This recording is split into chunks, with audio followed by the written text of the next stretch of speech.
ሰላም ወገኖች እንዴት ናችሁ? ጉድ ሞርኒንግ። ሰላም ነው በያላችሁበት። ዛሬም ብቅ ብያለሁ። ተባረኩ። ባይብል ስተዲያችንን እንቀጥላለን። ሀፈናወር እያል የጀመርነውን ትምህርት እንጨርሳለን። ሁሉ ሰላም ነው። እንጸልይ። ፋዘር ጋድ ቴንክ ዩ ፎር ዲስ ቢዩቲፉል ዴይ። እግዚአብሔር አባቶ እናመሰግናለን ስለዚህ መልካም ቀን። በጌታ በኢየሱስ ክርስቶስ ስም በሰላም አሳድረህን ይህን ቀን ስለጨመርክልን እናመሰግናለን። አባቴና መድኃኒቴ እግዚአብሔር ሆይ በደል ኃጢአት ቢኖር እኔና የወገኖቼ እግዚአብሔር ሆይ የዓለምን ሕዝብ ሁሉ ጌታ ሆይ ንስሐ ገባለሁ። በጌታ በኢየሱስ ክርስቶስ ደም ጠበን የኔ ጌታ ለመምጣት አዘጋጀን። አንዲት ነፍስ እንኳን ጌታ ሆይ ንስሐ ሳትገባ ከዚች ምድር እንዳትላቀቅ ኢን ዘ ኔም ኦፍ ኢየሱስ ጸለይኩ። አባቴና መድኃኒቴ እግዚአብሔር ሆይ ሁላችንንም እግዚአብሔር አምላክ ሆይ በንስሐ ወደ አንተ እንድንቀርብ የሰዎች ልጆች እንድትረዳን ኢን ዘ ኔም ኦፍ ኢየሱስ ጸለይኩ። አሜን። ጌታ ሆይ ከላይኑ ላይ ክፉ ሁሉ በጌታ በኢየሱስ ስም የታሰረ ይሁን። ኢን ዘ ኔም ኦፍ ኢየሱስ የተጠረገ ይሁን። አቤቱ እግዚአብሔር አባቴ ቃልህን ስጠን፣ አስተምረን። ኢን ዘ ኔም ኦፍ ኢየሱስ አሜን። ወገኖቼ ሰላም ናችሁ? እግዚአብሔር ይመስገን። ዛሬም ደግሞ እንቀጥላለን። ዮሐንስ ራእይ ቻፕተር 14 ምዕራፍ 14 እያልን እንቀጥል እንጨርሰዋለን። አሜን። ኦኬ። እግዚአብሔር ቃል ምን ይላል? አምስቱን ቁጥር አይተናል። ቨርስ ባይ ቨርስ ቁጥር በቁጥር ነው እየተማርን ያለ ነው። ተባረኩ። ከቁጥር 5 በኋላ ምን ይላል? በምድር ለሚኖሩት በጌታ በኢየሱስ ስም አነበዋለሁ። በምድር ለሚኖሩት ለአሕዛብ ለነገድም ለቋንቋም ለወገንም ሁሉ ይሰብክ ዘንድ የዘላለም ወንጌል ያለው ሌላ መልአክ ከሰማይ መካከል ሲወርድ አየሁ። በታላቅ ድምጽም የፍርዱ ሰዓት ደርሷልና እግዚአብሔርን ፍሩ፣ ክብርንም ስጡት። አሜን። ሰማይንና ምድርን ባህርንና የውሃውን ምንጮች ለሰራው ስገዱለት አለ። ሌላውም ሁለተኛ መልአክ አሕዛብን ሁሉ የዝሙቷን ቁጣ ወይን ጠጅ ያጠጣች ታላቂቱ ባቢሎን ወደቀች እያለ ተከተለው። ሶስተኛው መልአክ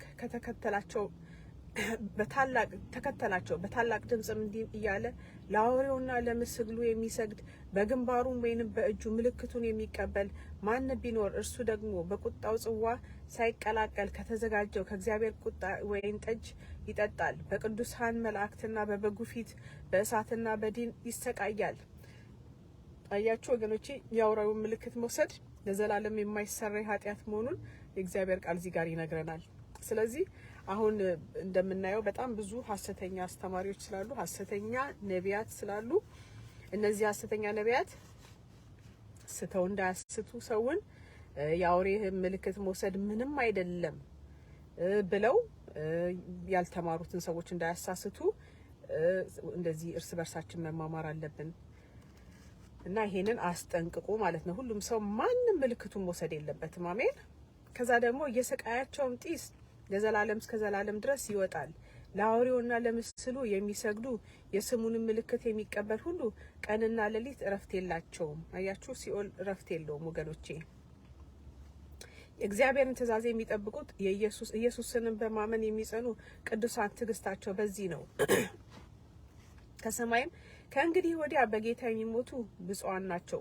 መንፈስም አዎ ከድካማቸው ያርፉ ዘንድ ስራቸው ይከተላቸዋል ብለህ ጻፍ የሚል ድምጽ ሰማሁ። አያችሁ፣ ስራ የሚከተል ነገር ነው ወገኖቼ። እያንዳንዷ ነገር ስራ የሚከተልን ነገር ነው፣ ይዘነው የምንሄደው ነው። አሜን። ሰው ልጅ ወደዚህ ምድር ምንም ይዞ አልመጣም፣ ምንም ይዘንም አንሄድም፣ ኢዮብ እንዳለው አይደለም። ስለዚህ ይዘን የምንሄደው ግን ምንድነው? ስራ ነው ወገኖቼ። አሜን። ስለዚህ መልካም ለማድረግ አንታክት ይላል እግዚአብሔር ቃል። በሁሉም ረገድ መልካም ነገር ማድረግን አትታክቱ ይላል። አሜን። ከዛም አየሁም፣ እነሆም ነጭ ደመና፣ በደመናውም ላይ የሰው ልጅ የሚመስል ተቀምጧል። በራሱም ላይ የሰው ልጅ የሚለው ሁሉ ጊዜ እግዚአብሔር ልጅ ስለ ጌታ ኢየሱስ ክርስቶስ ነው። አሜን። በራሱም ላይ የወርቅ አክሊል በእጁም ሰላም ስለታም ማጭድ ነበረው። ሌላውም መልአክ ከመቅደሱ ወጥቶ በደመናው ላይ ለተቀመጠው የማጨድ ሰዓት ስለደረሰ ማጭድህን ስደድና እጨድ፣ የምድሪቱን መከር ጠውልጓል። ጠውልጓል ብሎ በታላቅ ድምጽ ጮኸ። በደመናውም ላይ የተቀመጠው ማጭዱ ወደ ምድር ጣለው፣ ምድርም ታጨደች። ሌላም መልአክ በሰማይ ካለው መቅደስ ወጣ፣ ለእርሱም ደግሞ ስለታም ማጭድ ነበረው። በእሳትም ላይ ስልጣን ያለው ሌላ መልአክ ከመሰዊያው ወጥቶ ስለታም ማጭድ ያለውን ዘለላዎቹ ፈጽሞ በስለዋልና ስለታሙን ማጭድህን ስደድና በምድር ያለውን የወይን ዛፍ ዘለላ ቆረጥ ብሎ በታላቅ ድምጽ ጠራ። መልአኩም ማጭዱን ወደ ምድር ጣለው፣ በምድርም ካለው ከወይን ዛፍ ቆርጦ ወደ ታላቅ ወደ እግዚአብሔር ቁጣ መጥመቂያ ጣለ። የወይኑ መጥመቂያ ከከተማው ውጪ ተረገጠ። እስከ ፈረሶች ልጓም የሚደርስ ደም ርቀቱ 1600 ምዕራፍ ሆኖ ከመጥመቂያው ወጣ። የእግዚአብሔር ቁጣ ሲመጣ ማለት ነው ወገኖቼ። ስለዚህ ቁጥር በቁጥር አሁን እናየዋለን። አሜን። እዚህ ጋር ወገኖቼ 144000 የሚላቸው የእግዚአብሔር ቃል በምዕራፍ 7 ላይ ያለው 144000 እና በምዕራፍ 14 ላይ 144000 ይለያያል። በምዕራፍ 7 ላይ ያለው 144000 በምድር ላይ ያሉት ናቸው። በምድር ላይ የታየ ነው። ዮሐንስ በምድር ላይ ያሉትን ያየው ነው። በምዕራፍ 14 ላይ ያለው ግን ከዚህ በፊትም ሪቫይዝ ነው ማድረግላችሁ ወገኖቼ፣ ምንም አይጎዳም ሪቫይዝ ማድረግ ወይም መከለስ። አሜን። ከዛ ደግሞ ምዕራፍ 14 ላይ ያለው ከ1 እስከ 5 ቁጥር ላይ ያሉት ምንድነው? በበጉ ጋር በጽዮን ተራራ ያሉ ናቸው። ስለዚህ ሁለቱ 144000 ልዩነት አላቸው። አሜን። ከዛ ሁለተኛው ደግሞ በምዕራፍ 7 ላይ ያለው አሁንም 144000ዎቹ ምናቸው? ጁዊሽ ሰርቫንትስ ኦፍ ጋድ ሲል ኦን ፎርሄድ 144000ዎቹ በግንባራቸው ላይ የታተሙ የአይሁድ አገልጋዮች ናቸው፣ የእግዚአብሔር አገልጋዮች። አሜን። በምዕራፍ 14 ላይ ግን ያሉት at the lamb's father's name written on their forehead የበጉን አባቱን ስም በግንባራቸው ላይ ያሉ ቅዱሳን በሰማይ የታዩ እነሱ ናቸው። አሜን። ከምድር ሁሉ ወገን የተዋጁ። አሜን። ከዛ ደግሞ ሌላው ደግሞ 144000 በሰባተኛው ምዕራፍ ላይ ያሉት ደግሞ chosen from all Israel ከእስራኤል ነገድ ከ12ቱ የእስራኤል ነገዶች የተወጣጡ ናቸው። እዛኛው ግን ምዕራፍ 14 ላይ ግን ያሉት sang a new song that was specially made for them እነዛ ደግሞ በሰማይ የታዩት ከምድር የተዋጁት 144000ዎቹ ስፔሻል ሆነ መዝሙርን ሲዘምሩ ከነሱ በቀር ሌላ ቅኔውን ማንም ሰው የማያውቀውን ቅኔ ሲቀኙ እናያቸዋለን። ከዛ ደግሞ 144000ዎቹ ልዩነታቸውን እያየን ነው ወገኖቼ። የእግዚአብሔር ቃል እንደዚህ ነው የሚጠናው እና ምዕራፍ 7 ላይ 144000ዎቹ አሁን ምን ይላል? 12 from each tribes of from the 12 tribes of Israel 12ቱ ከ12ቱ የእስራኤል ነገድ የተወጣጡ ናቸው። 12 ጊዜ 12000 144000 ይመጣል። አሜን። ከዛ ደግሞ 14ኛው ምዕራፍ ላይ ያሉት redeemed from the earth ቅድም እንዳልኳችሁ ከምድር የተዋጁ ከነገድ ከቋንቋ የተዋጁ ናቸው ማለት ነው። አሜን። ከዛ ደግሞ ምዕራፍ 14 ላይ ያለው did not defile themselves ራሳቸውን እንዳላረከሱ ንጹህ እንደሆኑ አይተናቸዋል። ራስን ማርከስ የለብንም ወገኖቼ። አሜን። ልብሳችን የውስጥ ልብሳችንም ልባችንም ንጹህ መሆን አለበት። ጠዋት እንዳውም እየሰማው ነበር እግዚአብሔርን ቃልና ዳዊት ምን አለ? ንጹህ ልብን ፍጠርልኝ አቤቱ አይደለም መንፈስህን ከኔ አትውሰድ። ያንን ጸሎት መጸለይ ያለብን። እኔም እየጸለይኩ ነበር ለሁላችንም እና ንጹህ ልብን ፍጠርልኝ። በቃ በእግዚአብሔር ፊት ኃጢአት አይቆም። ትናንት እንደውም ፓስተር ዳኒ ሲያስተምር የነበረውን ሼር አድርጌያቸዋለሁ ወገኖቼ። በቃ በእግዚአብሔር ፊት የሚቆም ኃጢአት የለም። ስለዚህ ንጹህ ነው እግዚአብሔር አምላክ ንጹህ ነው። ስለዚህ እኛ ሁሉ ጊዜ ልባችን ንጹህ መሆን ስላለበት ያንን መጸለይ ያለብን ፒዩሪቲ። በቃ እንደ ዳዊት ንጹህ ልብን ፍጠርልኝ አቤቱ እግዚአብሔር አባቴ ሆይ የልቤ ሐሳብ የአፌም ቃል በፊትህ ያማረ ይሁን፣ ቅዱሱን መንፈስህን አትውሰድብኝ እያልን መጸለይ ያለብን። አሜን። ለሁላችንም ጸልያለሁ in the name of Yeshua። ከዛ ደግሞ እዚህ ምዕራፍ 14 ላይ ያሉት obediently followed the lamb implicitly በጉን የተከተሉ ናቸው። ሲንግል ማይንድድ ሆነው በነጠላ አይምሯቸው ሌላ ነገር ሳይወሰዱ በጉን ያዩ ናቸው አይደለም። አሜን። ከዛ ደግሞ ቁጥር 4 ላይ first fruit of God and lamb የ144000ዎቹ የበጉና የእግዚአብሔር የምንድናቸው? የበኩራት ናቸው። የበኩር ካለ ተከታይ አለ ብለን አይተናል። ከነሱ ከ144 ሺዎቹ የመጀመሪያ ዙር ናቸው፣ በኩር ናቸው።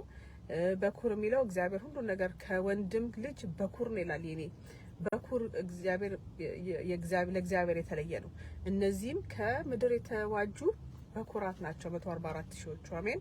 ማለት ከነሱ ከሄዱ በኋላ ደግሞ ከሄዱ ብቻ ሳይሆን እነሱ በኩር ከሆኑ በኋላ ደግሞ ተከታዮች ደግሞ አላቸው። አሜን።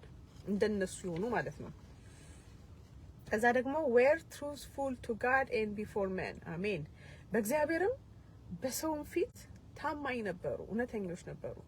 ወገኖቼ በእግዚአብሔር መመዘን በጣም ከባድ ነውና ሁሉ ጊዜ በቃል ውስጥ ራስን ማስመጥ፣ በቃ ቃል ውስጥ ስምጥ። እኔ በጣም ወዳቸው አገልጋዮች ጠዋትም የቢሾፕ ጆንን እየሰማው ነበርና እንዴት የሚገርም ጸጋ ያለባቸው ሰው ናቸው።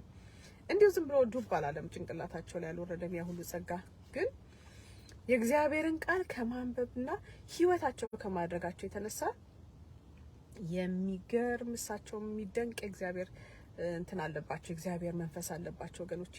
እና ያ እውነተኛ ይሆናል። እኛ አሁን ያጣነው እንዳልኳችሁ ከዛም በፊትም በኢትዮጵያ ስለኛ መናገር እችላለሁ።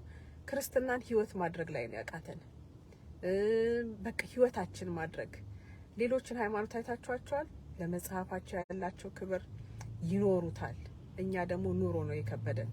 ካልኖር ነው ደግሞ ክርስትና በጣም በቃ ምንም ነገር ባዶ ነው ማለት ነው። እና ወገኖቼ እነዚህ 144 ሺዎቹ በእግዚአብሔርም በሰውም ፊት ምን ነበሩ? እውነተኞች ነበሩ። አሜን። ከዛ ደግሞ እንደዚህ 144 ሺዎቹ በጽዮን ተራራ ከበጉ ጋር የታዩት ምንድን ነበሩ? blameless and holy። በቃ እግዚአብሔር እንትን ያለ ነቀፋና በቅድስና ነበሩ። አሜን። ያም ያስፈልገናል፣ ይሄ ኳሊቲ ያስፈልገናል ወገኖች። ይሄ ዝም ብሎ አይመጣም። ምንድነው ጠዋትም ስማር የነበረው ራሳችን አይምሯችንን ለእግዚአብሔር ማስገዛት፣ ውስጣችንን ለእግዚአብሔር ማስገዛት። አሁን ለምሳሌ ስለ ሺልድ ኦፍ ፌት ትላንትናም ጌታ ሲያስተምረኝ ነበር። የእምነትን ጋሻ፣ እምነት ጋሻ ነው ወገኖቼ። ጋሻ ከውጭ ያለው ነገር አይደለም፣ ውስጣችን የሚፋለመን ነገር አለ። ነገ እንዴት ትሆኛለሽ? ነገ ምን ይመጣል? የቤት ኪራይ ማን ይከፍላል? እንደዚህ አይነት ነገሮች አይደለም። የሚመቸኝ ምሳሌ ስለምሰጣችሁ ነው። ስለዚህ የምንፈራቸው ነገሮች ፍላጻ ናቸው ወገኖቼ። እና ያንን የምንመክትበት የእምነት ጋሻ። ዳትስ ዋይ እኮ ጊዜና ሰዓት የለንም ክርስቲያኖች። ከእግዚአብሔር ቃል ጋር መጣበቅ ግድ ነው። በቃ ማቹርድ ማደግ አለብን ወገኖቼ። እኔ አሁን እግዚአብሔር እንደዚህ ያሳድገኝ አሁን ነው። ብዙ ዘመን እንደዚህ አይነት ህይወት አልኖርኩም። መጥፎ ሰው አልነበርኩም፣ ግን እንደዚህ አይነት በክርስትና አልበረታውም። እንዳምላችሁ አሁን ግን ጊዜው ማጭር ስለሆነ ወገኖቼ ከእግዚአብሔር ቃል ጋር መጣበቅ ግዴታ ነው። ከሰው ጋር መጣበቅ ትታችሁ ከአገልጋይ ጋር ዝም ብሎ አየር ላይ ከመዋለል ከእግዚአብሔር ቃል ጋር መጣበቅ ግዴታ ነው ወገኖቼ። ያለበለዚያ እምነት አይመጣማ። እግዚአብሔር በኔ ምመኑ ይላል ጌታ ኢየሱስ፣ በአባቴ ምመኑ። በቃ ማመን እኮ ማለት እግዚአብሔር ይጠብቀኛል ማለት ነው። እግዚአብሔር ያደርግልኛል ማለት ነው።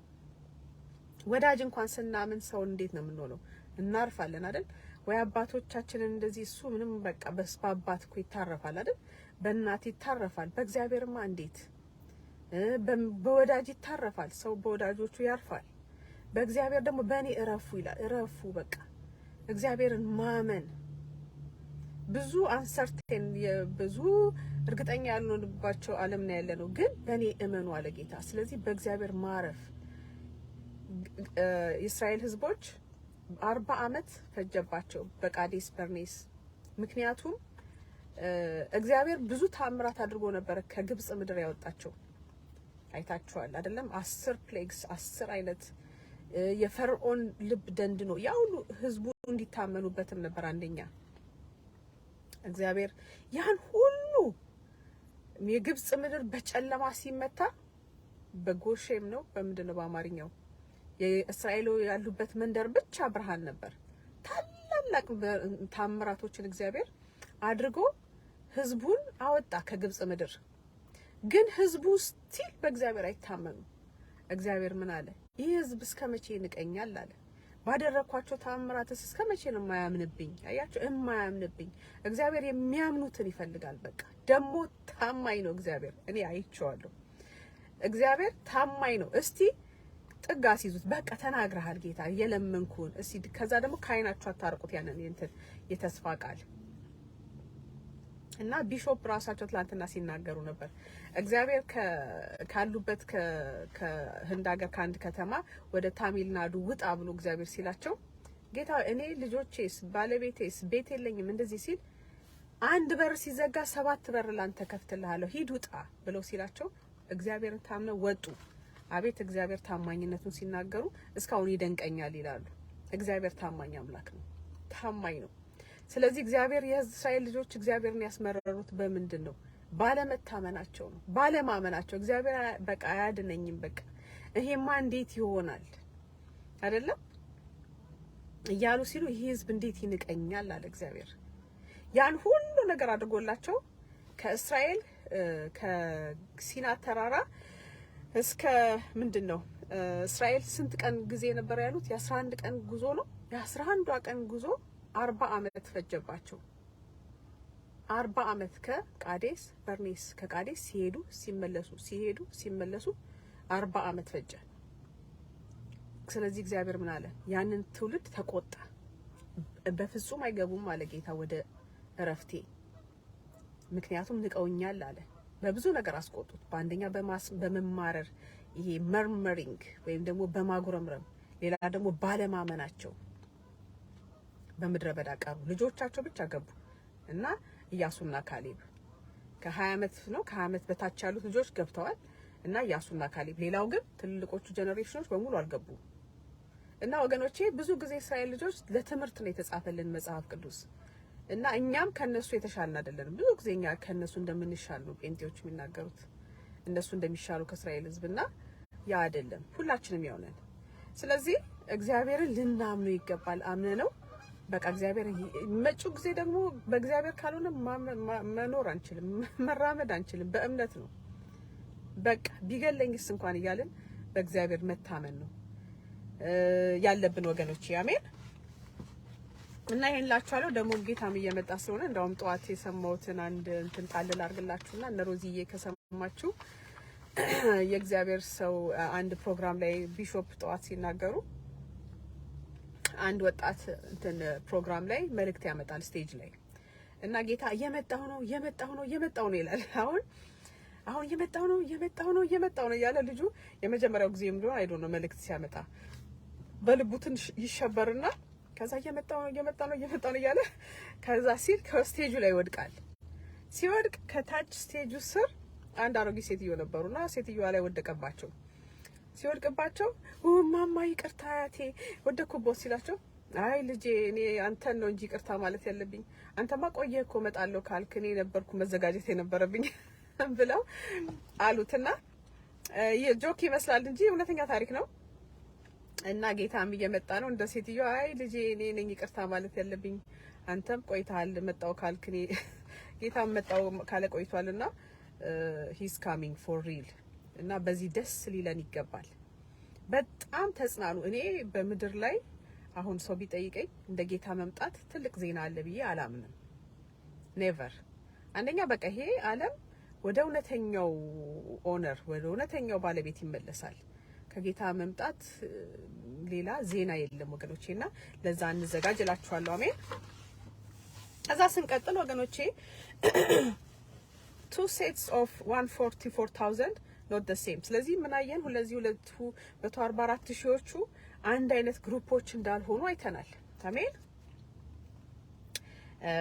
ቻፕተር 14 ላይ እንደገና ደግሞ የተማርኩትን በሙሉ ነው ማነብላችሁ ወገኖች፣ ቢደጋገም እንትን እንዳትሉ። 144 ሺዎቹ እዚህ ጋር are redeemed from the earth አይተናል። ከመሬት የተዋጁ ናቸው፣ ከነገድ ከቋንቋ። አሜን። በኩራት አድርጎ እግዚአብሔር የመረጣቸው ናቸው። ያላቸውን ኳሊቲ ያላቸውን ጥሩ በጎ ነገር አይተናል። በሰውም በእግዚአብሔር ፊትም ብሌምለስ ትሩ ነበሩ፣ ታማኝ ነበሩ። ብሌምለስ እና ሆሊ ነበሩ፣ ቅዱስ ነበሩ። በአፋቸውም ተንኮል አልተገኘባቸውም ይላል። አሜን። ብዙ ነገር ይታያል እና ጌታ ኢየሱስ ክርስቶስን ተከትለውታል። ደቀ መዝሙሩ ነበሩ። በጎደ ሄደበት የሚሄዱ ነበሩ። እንደዛ አይነት ኳሊቲዎቿን አይተናል። አሜን። ከሴት ጋር ያልረከሱ ነበሩ። ያ ማለት ያላመነዘሩ፣ ማመንዘር ምን እንደሆነም አይተናል። ከእግዚአብሔር ጋር ከእግዚአብሔር ሌላ ከነገሮች ጋር ሰው ሲጋባ አንድ ሲሆን ያ መንፈሳዊ ምንዝርና ይባላል። እነዚህ ግን 144 ሺዎቹ አላመነዘሩም ይላል። አሜን። ከዛ ደግሞ ወገኖቼ ወራስ ቻፕተር 14 ላይ ያለውን አይተናቸዋል። እንደገና መድገም እንዳይሆንብንና አንደኛ ክሮኒክልስ ምንድነው አንደኛ ዜና 25:7ን ሄዳችሁ ይዩት። so the number of them with their brethren who were instructed in the song of the Lord, all who were skillful, who was 288 singers in the tabernacle of David. በዳዊት ድንኳን ውስጥ የነበሩትን መዘምራን ስለሱ ይናገራል። ኢሳይያስ 56 ላይም states clearly two groups of people, Jewish and foreigners, Gentiles, እነሱን ይናገራል። ይሄንን እናንተ ሄዳችሁ አንቡት ወገኖቼ። ከዛ ደግሞ ፎርሜሽን ኦፍ ኒው ጀሩሳሌም ሲቲ ዮሐንስ ራእይ 21 ከ12 እስከ 14 ላይ አዲስቷን ኢየሩሳሌም እናያለን። አሜን። ከዛ ደግሞ እቺ አዲስቷ ኢየሩሳሌም ወገኖቼ በጣም የምታምር እግዚአብሔር ከተማ 12 ደጆች አሏት። 12ቱ ደጆቿ በማን ነው የተመሰሉት? ስማቸው በ12ቱ የበጉ ሐዋርያት። አሜን። ጌታ ስሙ ይባረክ። እና አንድ እንደውም ምስክርነት ሲለኝ ሜሪ ኬ ባክስተር ጌታ ወስዷት በሰማይ ሄዳ አይታለች አዲስቷን ኢየሩሳሌም። እና አዲስቷ ኢየሩሳሌም ወገኖቼ በሩ ደጃፍ ማለት ታውቃላችሁ፣ ደጃፍ ማለት መግቢያው በሩ 12 ደጃፎች አሏት። እና እነዚህ 12 ደጃፎች በ12ቱ የበጉ ሐዋርያት ስም ነው። the gates after በ12ቱ የእስራኤል እንትኖች ናቸው፣ ትራይብስ ሶሪ ወገኖቼ፣ የ12ቱ የእስራኤል ነገዶች ነው። የዳን የለም መሰለኝ፣ ሁሉ ጊዜ ይመጣብኛል ዳን። እና ሌሎቹ የ12ቱ ትራይቦች ወይም ደግሞ የ12ቱ የእስራኤል ነገዶች በእነሱ ነው። ግን ፋውንዴሽኑ 12 ፋውንዴሽን መሰረቷ ግን ማን ነው? የበጉ ሐዋርያት የነሱ ስም አለበት ወገኖች የተጻፈበት። እና በጣም ደስ ይላል። ከዛ ደግሞ ራሱ የእግዚአብሔር ቤተ መቅደስ ላይ እነዚህ ሙሴ የተጻፉ ሰዎች አሉ። እና በጣም ልዩ ነው። መንግስተ ሰማይ ስንሄድ that's why እኮ በተቻለን መጠን የመጀመሪያው ሰማይ ማን ነው ሶስተኛው ሄቨን ላይ ለምንጠቅ መጣር አለብን። ምክንያቱም ሶስተኛው ሰማይ ላይ ያሉ ሰዎች ሁለተኛውም አንደኛውም እየሄዱ ሰው መጎብኘት ይችላሉ። እንደሰማሁት እንደተማርኩት የእግዚአብሔር አገልጋዮች እንደሚናገሩት። ግን ሶስተኛው ሰማይ ላይ ያለው ታች አንደኛው ሰማይ ላይ ያለ ወደ ሶስተኛው ሰማይ መሄድ አይችልም። ላይክ ብዙ ጊዜ ከእግዚአብሔር ጋር ያላሳለፈ ብዙ ብርሃኑ ያልበራ እንደ ዜሮ ሻማ የሆነ ይሁድ ክርስቲያን ቃሉን ፕራክቲስ የማያደርግ ይሄን ስላችሁ ወገኖቼ ብዙ ጊዜ ምእመን ብቻ አይደለም አገልጋይም ነው። ምክንያቱም አገልጋዮች ካስላስተማሯቸው ነው ህዝቡን። አገልጋይ ሙሉ ሰዓቱ ለእግዚአብሔር ሰጥቶ ባይብሉን እንኳን ጨርሶ ያላነበበ እንደዚህ ዜሮ ሻማ ማለት እንደዛ ነው። እና እንደዛ አይነት አገልጋይ ምንድነው መጀመሪያ ፈርስት ሄቨን ላይ ነው የሚገኘው። ስለዚህ እነዚህን ነገሮች የማየት እድል አይኖረውም። አይ ዶንት ኖ እነሱ እንደሚሉት እንደዛ ነው የእግዚአብሔር አገልጋዮች ሲናገሩ። ስለዚህ ወገኖቼ ይሄን እንኳን ገና ወደ ጌታ ሳይሄዱ እንኳን ጌታ ያሳያቸው እንደ ሜርኪ አይነት ብዙ አገልጋዮች አሉ። ስለዚህ ያንን ለማየትም እንድንችል ብርሃናችን እየጨመረ ቅድስናን እየጨመርን መታዘዝን እየጨመርን እውነቴን ነው የምላችሁ እኔ ባለችኝ ትንሽ እግዚአብሔር በሚያስተምረኝ ጊዜ የለም። እኔ አሁን ለምሳሌ በተቻለኝ ፕራክቲስ ለማድረግ ሞክራለሁ መማረውንና አንዱ ሲይዘው ሁሉ ጊዜ there is something እጄ ላይ ሆነ ነገር አለ። ምክንያቱም የሆነ ጨርሳችሁ ቁጭ የምታደርጉት ነገር አይደለም። አሁን ለምሳሌ እኔ ከልጄ ጋር ስለ ክርስቶስ ማርክ ኦፍ ጂሰስ ጳውሎስ ምን አለ? የክርስቶስ ምልክት በስጋ ያለና ማንም አያድከመኝ ይላል። ያ ምልክቱ የክርስቶስ ኢየሱስ ይሄ የተወጋበት በአምስት እንትን አለው አይደለም? ጌታ ኢየሱስ ክርስቶስ 5 በሚስማር የተቸነከረው በቀኝ እጁ በግራ እግሩ በዚህ በጎንና በሁለቱ እግሮቹ ሲደመር 5 አለ። እነዛ ማርክ አሉት። እና ያንን ከማሰላሰል ጌታ የሚባርከውና በመቶ ጌታ ማርኩን በሰውነታችን ላይ ያደርጋል። ስንቶቻችን እንደዚህ አይነት ሰዎች አሉ? በእርግጥ ኦፍ ኮርስ አንድ ሰው ሰምቻለሁ ያንን ማርክ የተቀበለ ስሙን ባላስታውሰው በስንተኛው ሴንቸሪ የነበረ ክርስቲያን መጀመሪያ ክርስቲያን ያልነበረ ሰውዬ በጣም ሀብታም የነበረ መጨረሻ ላይ ግን ያለውን ንብረት ሁሉ ሸጦ ለድሆች ሰጥቶ በጣም ለጌታ የተሰጠ ሰው ሆኖ ከዛ በኋላ በቃ 40 ቀን እየጾመ ጌታን የሱን ጌታ ኢየሱስ ክርስቶስን ብቻ እያሰላሰለ በመስቀሉ ላይ ያለውን የግርፋቱን የእጁን ምልክቶች ስቲግማታ የሚባለው የማርክ ኦፍ ጂሰስ የጳውሎስ እንዳለው የክርስቶስን ማርክ ስቲግማታ ይባላል። እሱን ብቻ ሜዲቴት በማድረግ እሱን ብቻ በማሰብ 40 ቀን በቃ እንትን ብሎ ሜዲቴት ሲያደርግ ጌታ በ40ኛው ቀን ይመጣና ያለውን ማርክ ይሰጠዋል እና ያ ሰውዬ እስከሚሞት ድረስ አይ ቲንክ ሂ ዳይድ ሞቷል ወይ ደግሞ ተነጥቋል አይ ዶንት ኖ። ያ ምልክቱ የክርስቶስ ኢየሱስ ምልክት በስጋው ላይ ነበር እንደ ጳውሎስ እና ያን ሁሉ ጊዜ ስታስቡት መንፈሳዊ ህይወት ውስጥ የገባ ሰው መንፈሳዊ ነገር ፕራክቲስ የሚያደርግ ሰው ለወሬ ጊዜ የለው፣ ለመተቻቸት ጊዜ የለው። ምን ያው በጣም በኢትዮጵያ ፕሮግራም ላይ የሰለቸኝ ነገር እሱ ነው። አንድ ነገር ይያዝና ፕሮግራም ስለ እግዚአብሔር ቃል ሳይሆን የሚከታተሉት ስለ ሰው ታሪክ ስለ አንዱ አገልጋይ በቃ ያንን እስከ ስር መሰረቱ ይከታተሉታል። በቃ ለእግዚአብሔር ቃል ጊዜ የለም። ዳትስ ዋይ ጌታ መጥቶም ያልሰማ ነው። አሜን። እና እንደዛ አላችኋለሁ ወገኖቼ። በጣም የሚከታተሉት ሌላ ነገር ነው። ራሱ ቪዲዮም ይመጣል ከስር ከስር አንዱ አገልጋይ እንደዚህ ሆነ፣ እንደዚህ መጣ፣ እንደዚህ ገባ፣ እንደዚህ ወጣ። እንዴ እኔ ምን አገባኝ? ያን ስከታተል አልኖርም። እና ወገኖቼ የእግዚአብሔርን ቃል ግን የሚከታተል እግዚአብሔርን ቃል በመታዘዝ የሚከታተል ሰው ግን ጊዜ አይኖረውም ከጌታ ጋር። በቃ ከጌታ ጋር ነው ጊዜው በመታዘዝ ቃል በማንበብ ከዛ በኋላ አንዱ ስትሉት ሌላ ነገር እግዚአብሔር ያዘጋጃል፣ ያስተምራል፣ ከእግዚአብሔር ጋር ስፔንድ ታይም ያደርጋል እንጂ እኔ በዚህ ገባ አገልጋዩ በዚህ ወጣ በዚህ ገባ ይሄ ስለ አንድ ስክሪን 7 አመት ሲያወሩ ስለ እንዲህ እንደዚህ ሁሉም ለእግዚአብሔር ፊት የሁሉም እግዚአብሔር አገልጋይ ሁሉም ለእግዚአብሔር ይመልሳል። እኔ ማንም ባንክ አካውንት ተቆጣጣሪ አይደለሁም ወገኖቼ። እንደዛ መሆን የለባችሁም። ያ ሁሉ ነገር በወሬ የተሞላ ነው የኢትዮጵያ ኮሚኒቲና ትንሽ ያሳዝናል። ያ መሆን የለበትም እላችኋለሁ ወገኖቼ። ሰዓት የደረሰ እኔም እንቀጥላለን። አሁን ሳየው ሰዓቱ ትንሽ እየደረሰ ነው። አሁን በተቻለኝ ስፒድ ጨምሬ ይሄም እንደምታዩት ይሄው የተዘጋጀ ነው አለ ዮሐንስ ራእያችንን እንቀጥላለን። ጌታ ኢየሱስ ክርስቶስ ይባርካችሁ። እንደዛ ልጅ እንግዲህ አስቡት ከዛ ከስቴጅ ላይ እንደወደቀው እናትየው እንዳሉት አንተማ ቆየ መጣው ካልክ ልጄ መዘጋጀት የነበረብኝ እኔ ነኝ ያሉት እና እኛን መዘጋጀት ያለብን ጌታ እየመጣ ነው። ተባረኩልኝ። ባይ ባይ።